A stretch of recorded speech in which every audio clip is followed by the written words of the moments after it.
Hey everyone, Luke here, and welcome back to ThursDev. This week, instead of my long researched retrospectives or industry insider information, I'd like to talk about a very interesting development announced yesterday by CD Projekt in regards to their good old games platform. That's GOG, for those of you who aren't familiar with the long version.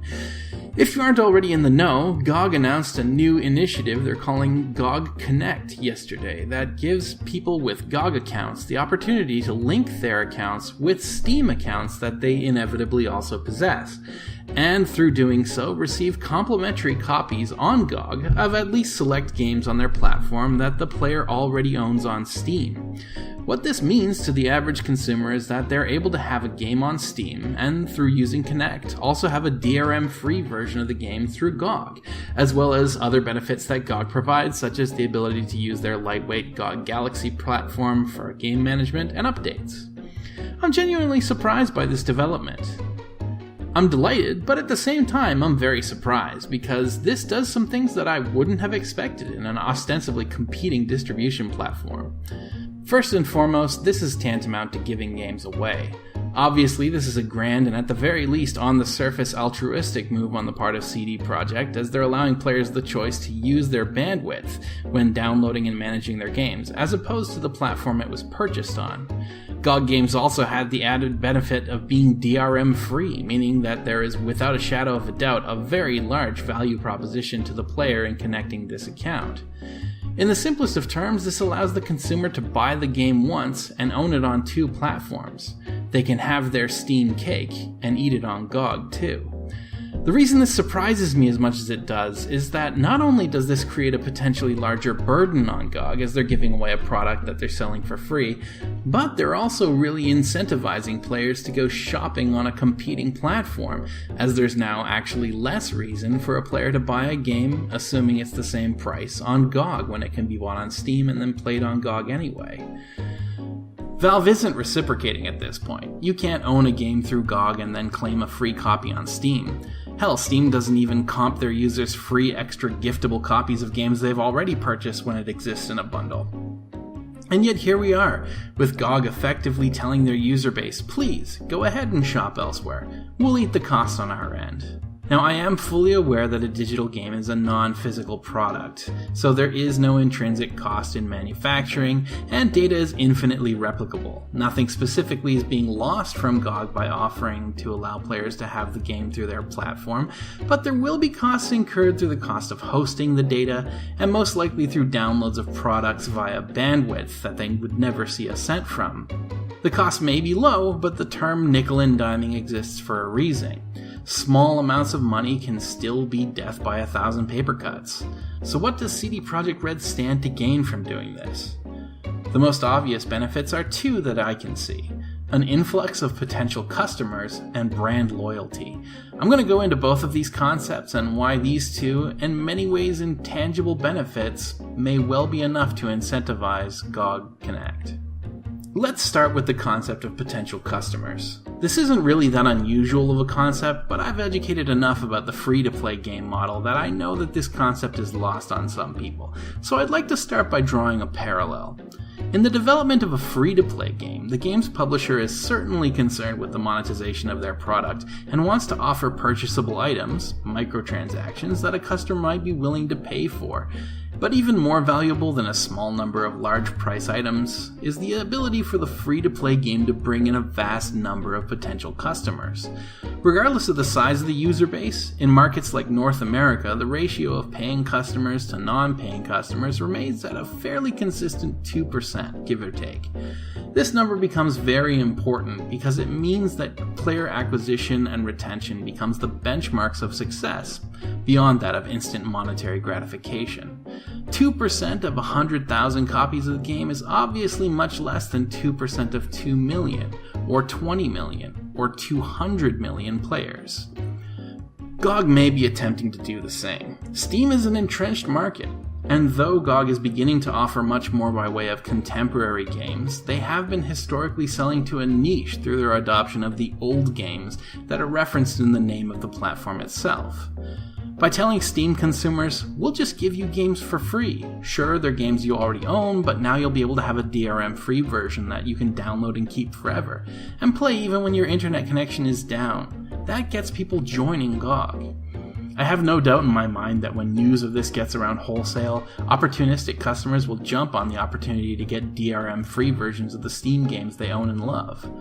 Regardless of the fact that it's very unlikely that Steam is going anywhere anytime soon, that safety net alone is enough to interest a very large number of people, I'd be willing to bet. And once those players have joined GOG, there will be eyes on GOG's back library. As of the announcement of GOG Connect, GOG has also announced a week-long sale of a number of games with big names like Saints Row, System Shock, Trine, Sins of a Solar Empire, Xenonauts, and Broken Sword, which are a very mixed bag of genres, but guaranteed to also include something for everyone that they might just not already have. So if even a small percentage of the influx of new players take advantage of these deals, it could very easily offset the cost of suddenly offering distribution of games that, in all likelihood, wouldn't otherwise have been bought on their platform anyway, thanks to the fact that the player already owns them. They're building a library for these customers, getting them invested, and through doing so, might just get a few sales out of the deal.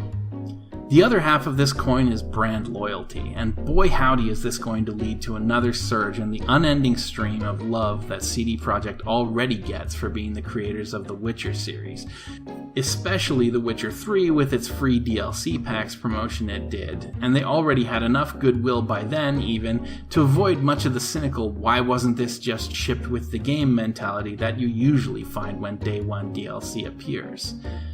They released The Witcher 3, Blood and Wine, which by all accounts could easily have been its own game, and they also tell players in the same week that they're giving away free video games ostensibly.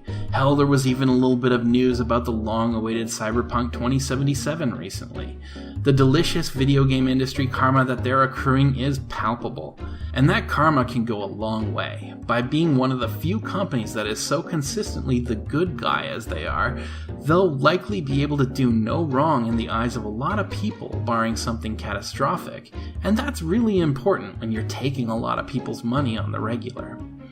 My big question mark really only sits squarely on the point that CD Projekt definitely seems to be introducing a system that rewards players for not using their marketplace, which means that the sweet 30% that they should be taking home is going to Valve instead. That's nothing to sniff at either. Valve is the giant that it's become because of the cut it's taking from its digital distribution platform. If I was on the fence about where to buy FTL, Galactic Civilizations 3, or any other of the games in their list, assuming I didn't have reservations about Steam in the first place, as there are some people who just dislike Steam in the first place, and the price wasn't any different, there's very little reason not to buy through Steam at this point, except because of brand loyalty, wanting to support GOG and so on. Ultimately though, in its current form, Connect is not going to be suffering grandly from lost sales most likely. As it stands, most of the players connecting their Steam and GOG accounts are going to be taking advantage of the opportunity to get additional copies of games they already have, rather than looking to buy other games and getting a second copy. It'll certainly happen, but someone reasonably high up on CD Projekt's food chain likely made the value judgment and said that it was a risk they're willing to take for the customer influx and the increase in brand loyalty. But lastly, what of the publisher? Ultimately, it is their product that's being given away, and though perhaps rare, there are also consumers who would have been willing to pay for both. I know in the past, during Kickstarter campaigns, when I've gotten multiple copies of a game, I've asked for one on Steam and one on GOG, just so that I'd have the game on both. Well, in the strictest sense, it does mean that in those rare edge cases, the publisher is down profits for the double-dipping consumer. But the entire system is opt-in, as detailed by the line stating that Connect deals are eligible for transfer through various agreements with their partners, which is most likely PR speak for the publishers signed off on it for a specific time frame. So it's on them. Ultimately, the publisher also gets to ride the wave of goodwill this way, though most of the credit's likely to land squarely in CD Projekt's lap. Regardless of the outcome, basically everyone wins. It's still a surprising move, but GOG obviously crossed their T's and dotted their I's before committing to Connect, so we as consumers should be happy to make use of it. I, for one, am looking forward to see how it all pans out. But for now, good move, GOG. And that's it for me today. I hope that you enjoyed watching the show. We come out with a new scripted show about things important to the industry every Thursday, and a video podcast style show every Sunday. Join us every other day of the week as well for both awesome retro and contemporary game Let's Plays, many of which you can find on Steam and GOG. Until next time, thanks for watching, and take care.